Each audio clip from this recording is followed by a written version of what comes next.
Good morning. So, with just 10 days left for your CSIR examination for life sciences, what could be a good strategy in the last 10 days? So, for the first few days, focus on course revision.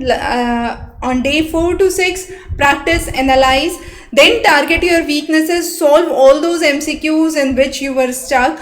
You have flagged them. You are finding problem to understand those concepts, the things which you need to rote memorize, and the last 2 days should be taking a deep breath, analyzing, meditating, and focusing on the content that you need to rote memorize. So if you want to divide your time, it's better to focus on the high yielding topics. Allocate approximately 3 days for those. For analysis and practice, again, you need a substantial time, but the recap and going through the flagged question should be relatively quicker. It should not take in a lot of your time. So during the last time, what is important is this is the time where you can do a very little with your conceptual clarity, because that is something which is built over the time period.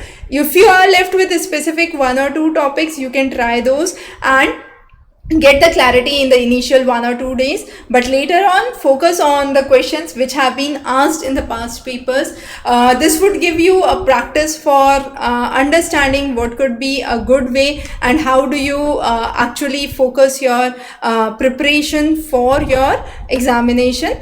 So when you are coming on to the preparation part, you can actually go for the PYQs, and this would give you a comprehensive learning and an advantage to prepare well for your CSIR. In case you have any questions or queries, feel free to connect back onto the number below. Thank you for joining. Have a great day.